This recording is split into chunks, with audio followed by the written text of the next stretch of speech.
کیا پاکستان اب ابنائے ہرمز کا کنٹرول سنبھالنے جا رہا ہے اور کیا پاکستان کی اجازت کے بغیر ابنائے ہرمز سے کوئی جہاز جو ہے وہ نہیں گزرے گا؟ کیا پاکستان کی فورس اب ابنائے ہرمز کے اوپر کنٹرول سنبھالنے جا رہی ہے یا نہیں؟ اس پر آج ہم بات کریں گے۔ خبر یہ آتی ہے کہ اقوام متحدہ نے ایک متحدہ فورس جو ہے بنانے کا فیصلہ کیا، اور متحدہ فورس کا مقصد کیا ہے کہ وہ ابنائے ہرمز کا کنٹرول سنبھالے گی، اور وہاں سے جتنے بھی ٹینکر جہاز کارگو جہاز وہاں سے گزرتے ہیں یہ فورس جو ہے وہ ان کا تحفظ کرے گی۔ اب اس پر بات جو ہے وہ پاکستان کے اوپر آ رہی ہے، اور ہر بندہ پاکستان کے بارے میں بات کر رہا ہے کہ بھارت میں تو باقاعدہ چیخیں نکلنا شروع ہو چکی ہیں کہ ابنائے ہرمز جو ہے وہ اب تو پاکستان کے کنٹرول میں چلی جائے گی، اب تو پاکستان کی آرمڈ فورسز جو ہے وہ باقاعدہ اس پر قبضہ کر لیں گی۔ تو اس پر آج ہم جو ہے وہ بات کریں گے، اس کا کریٹیکل انالیسس ہے وہ بھی کریں گے۔ تو سب سے پہلے تو جب یہ یو این کی طرف سے یہ تجویز سامنے دی گئی اور آج میڈیا آؤٹلیٹس کے اوپر باقاعدہ یہ خبر چلی کہ جناب جو اسٹیٹ آف ہرمز ہے وہاں پر ایک متحدہ طور پر ایک فورس جو ہے وہ بنا دی جائے، مختلف ممالک کے ساتھ مل کر وہ ابنائے ہرمز کا تحفظ کرے۔ اب اس پر پھر ایک چیز سامنے آتی ہے جس کو ہم جو مختلف ریسرچرز ہیں، اسکالرز ہیں، وہ کہتے ہیں کہ کلیکٹیو سیکیورٹی تھیوری۔ تو کلیکٹیو سیکیورٹی تھیوری جب سامنے آتی ہے تو اس سے اندازہ ہوتا ہے کہ جناب اب اسے ایک مرکز کو تحفظ دینے کے لیے مختلف ممالک جو ہیں وہ اپنی فورسز یہاں پہ بھیجیں گے۔ اب ایک لمحے کے لیے آپ کو یونائٹڈ نیشن کا جو مشن ہے اس میں پاکستان کی فوج کا کردار، اس پر بھی بات کرنا چاہوں گا کہ پاکستان واحد اتنے بڑے مشنز میں ایک آرم فورسز ہے جو کہ یونائٹڈ نیشن کے اندر ان کی سب سے زیادہ فورس جو ہے وہ کام کر چکی ہے امن لانے کے لیے، اور اس کے علاوہ مختلف افریقن کنٹریز میں باقاعدہ پاکستان آرم فورسز جو ہے وہ تعینات بھی ہے، اور کہا یہ جا رہا ہے کہ پاکستان کا جو مشن ہے وہ سب سے زیادہ مضبوط مشن ہے یونائٹڈ نیشن کے اندر۔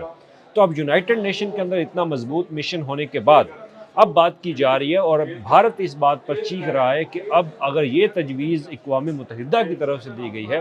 تو پھر تو پاکستان آرم فورسز جو ہے وہ اس پر قبضہ جو ہے وہ کر لے گی اسٹیٹ آف ہرمز کے اوپر۔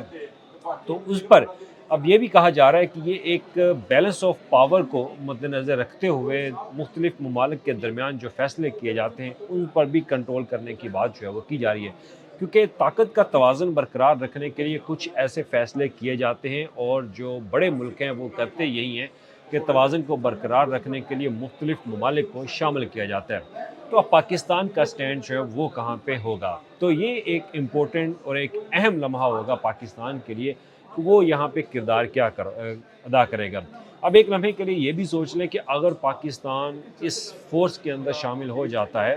اور یہ فورس جا کے اسٹیٹ آف ہرمز کے اندر جا کے امن قائم کرنے کی کوشش کرتی ہے یا تحفظ قائم کرنے کی کوشش کرتے ہو، تو کیا ایران اس بات کو برداشت کرے گا؟ ایران کبھی بھی اس چیز کو برداشت جو ہے وہ نہیں کرے گا کہ مختلف متحدہ فورسز آ کے اسٹیٹ آف ہرمز کے اوپر جو ہے وہ کنٹرول سنبھالے، کیونکہ یہی ایک مرکز ہے جس سے وہ اس خطے کے اندر ایران جو ہے وہ باقاعدہ طور پر نقصان پہنچا رہا ہے۔ اب اسٹیٹ آف ہرمز ایک انتہائی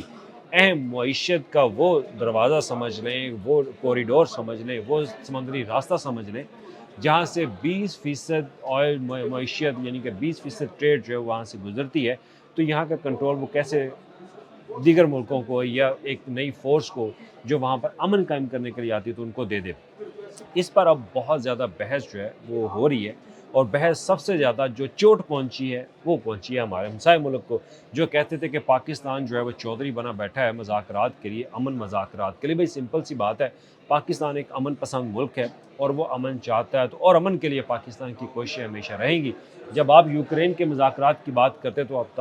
آپ چودھری بنتے تھے۔ پاکستان نے تو کبھی نہیں کہا کہ جناب بھارت جو ہے وہ چودھری بن رہا ہے، لیکن پاکستان امن چاہتا ہے تو امن کے لیے کوششیں جاری رکھے گی۔ جہاں تک سوال یہ ہے، اب اس پر جو میرا انالیسس وہ یہ ہے کہ پاکستان اگر اس مشن کے اندر جو اسٹیٹ آف ہرمز کی فورس کو باقاعدہ اس کے اندر اگر شامل ہوتا ہے تو ان کا مقصد صرف یہ ہے کہ اس سلسلے کو، اس سمندری راستے کو تحفظ فراہم کرنا، ان کارگو شپس کے اوپر جو زیادہ تر خوراک جو ہے وہ پرووائڈ کرتے ہیں، یہ پیٹرولیم مصنوعات جو بھی چیزیں، ان کو صرف تحفظ دینا ہے، ان کا کام کسی سے لڑائی کرنا نہیں ہے۔ اور اس معاملے کے اوپر جب پاکستان ایران کے ساتھ اس معاملے کے اوپر بات چیت کرے گا تو بڑے تحمل کے ساتھ جو ہے وہ بات چیت کی جاتی ہے، سفارتی تعلقات کے اوپر بات چیت جو ہے وہ کی جاتی ہے۔ ابھی آج کی بات ہے کہ وزیر اعظم پاکستان نے باقاعدہ جو ایران کے صدر ہیں ان سے گفتگو کی، ٹیلی فونک گفتگو ان سے ہوئی، اور باقاعدہ انہوں نے اسرائیل اور امریکہ کی طرف سے جو حملے کیے جا رہے ہیں اس کی مذمت بھی کی، اور ساتھ یہ بھی کہا کہ ہم سفارتی سطح پر کوشش کر رہے ہیں کہ جناب ملک کے اندر آپ کے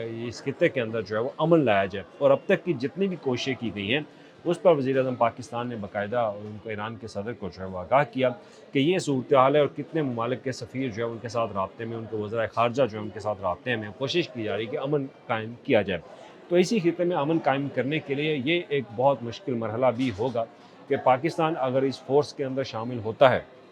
تو اسے ایران کیا ایکسیپٹ کرے گا کہ نہیں، یہ سوال میں آپ کے اوپر چھوڑتا ہوں، اور آپ نے کمنٹس میں اس کا جواب جو ہے وہ لازمی دینا ہے۔ اور دوسری طرف جو مختلف ماہرین ہیں، ڈیٹا انالیسس بھی جو کرتے ہیں اور ڈیفنس کے اوپر لکھتے ہیں، وہ بھی یہ کہتے ہیں کہ یہ ایک مشکل کڑی ہوگی ان ممالک کے لیے جو اس عام فورس کے اندر جو ہے وہ شامل ہو جائے، کیونکہ خلیج ممالک کے اندر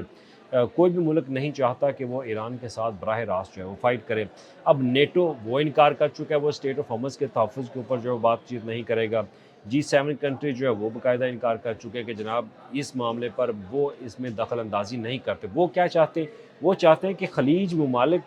جو گلف کنٹریز ہیں وہ آپس میں ہی فورس بنائیں اور ایران کے سامنے جو ہے وہ کھڑے ہو جائیں۔ اب تو اس کو ایک چال بھی کہا جا رہا ہے کہ یہ ایک نئی چال ہوگی اقوام متحدہ کی، جو کہ ایران کے خلاف ایک نئی فورس قائم کرنا چاہتے ہیں۔ لیکن اس میں پاکستان کے لیے جو کردار ہے، پاکستان کا کردار صرف امن کا کردار ہے، پاکستان کی آرم فورسز کا کردار امن کا اور تحفظ کا کردار ہے کہ انہوں نے صرف پروٹیکشن جو ہے وہ پرووائڈ کرنی ہے۔ لیکن اس کا فیصلہ آنے والے دنوں میں ہوگا، کیونکہ ابھی صرف یہ ایک تجویز ہے اور تجویز کے طور پر یہ پیش کی گئی۔ اس پر ابھی مختلف ممالک جو ہے وہ اپنی رائے لیں گے، کیونکہ اقوام متحدہ ان تمام جتنے بھی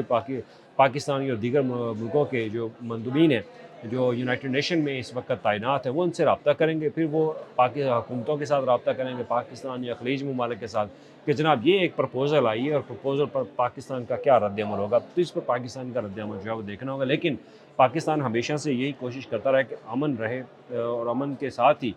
معاملات جو ہیں وہ مذاکرات جو ہے وہ کیے جائیں، اور اس کے لیے اسٹیٹ آف ہارمز کو اگر تحفظ دینا ہے تو پاکستان کو میرا خیال ہے کہ اس کے لیے تیار ہوگا۔ لیکن پاکستان ایران کے ساتھ کبھی براہ راست جو ہے وہ جنگ نہیں کرے گا، وہ لڑائی نہیں کرے گا، وہ اس خطے میں امن چاہتا ہے، اور ایران بھی یہی چاہتا ہے کہ اس خطے میں امن رہے۔ لیکن ایک جواب اس کا ایک سمپل سا بات یہ ہے کہ ایران کبھی بھی اسٹیٹ آف ہارمز کو خالی نہیں چھوڑے گا،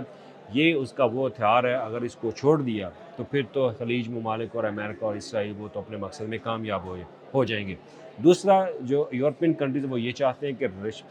ایران اور مسلم ممالک جو ہے دیگر گلف کنٹری کے وہ آپس میں لڑ پڑیں، لیکن ابھی تک یہ صورتحال ہمیں نظر نہیں ہے، نہ سعودی عرب نے کوئی اٹیک کیا، نہ قطر کی طرف سے، نہ UAE کی طرف سے۔ ہاں ان کی بیسز ضرور استعمال ہوئی، لیکن ان کی طرف سے کوئی حملہ جو ہے وہ نہیں کیا گیا۔ تو ابھی تک انہوں نے امن شانتی اور اپنا ڈیفنس، اپنا دفاع جو ہے وہ ضرور کیا، سفارتی سطح پر انہوں نے مذمت کی، انہوں نے احتجاج بھی کیا، لیکن کوئی حملہ نہیں کیا۔ لیکن یورپین کنٹریز کا یہ ایک آپ کہہ لیں کہ ان سائڈ ان کا جو ایک پروپیگنڈا ہے وہ یہی چاہتے ہیں کہ اس خطے کے اندر جو ہے وہ جنگ لڑی رہے۔ اور مجھے یاد ہے جو مختلف سیکیورٹی پیپرز میں نے ریسرچ کے دوران اپنے پڑھے، تو اس میں یہی اندازہ تھا کہ اس خطے کے اندر لڑائی لڑنے کے لیے، لڑائی جاری رکھنے کے لیے ہمیشہ سے ویسٹرن کنٹریز کی یہ کوشش رہی ہے، مغرب کی یہ کوشش رہی کہ یہ خطہ پرامن رہے، اور اس خطے کے اندر پاکستان بھی شامل ہے کہ پاکستان بھی پرامن رہے۔ تو پاکستان کے اندر ایسے فقہ واریت جو ہے وہ پھیلائی جائے، اسلام دشمن پیدا کیے جائیں، تاکہ یہ خطہ جو ہے وہ ایسے ہی آپس میں لڑتا رہے، اور مغرب جو ہے وہ اپنا جو پاور ہے وہ اس کو قائم رکھے، کیونکہ اس خطے کے پاس اب پاور آنے والی ہے۔ وہ خطے میں پاور جب آئے گی تو اس پاور سے پھر یہ ویسٹرن جو ہے وہ بھی کنٹرول ہوگی، کیونکہ ایشیا اب مضبوط بر اعظم جو ہے وہ بنتا جا رہا ہے، ان کے پاس دولت بھی ہے، وہ چائنا اور رشیا کی وجہ سے، اور اسی وجہ سے ویسٹرن نہیں چاہتا۔ تو لہٰذا جو اسٹیٹ آف ہارمز کا معاملہ جو تجویز دی گئی ہے، اس تجویز کے اوپر ابھی بات چیت ہوگی، لیکن اگر پاکستان کا نام آتا ہے تو پاکستان تحفظ، پروٹیکشن اور امن قائم کرنے کے لیے ہو سکتا ہے کہ اپنی فورسز بھیجے، لیکن اس کا فیصلہ پاکستان کی حکومت کرے گی۔ شکریہ۔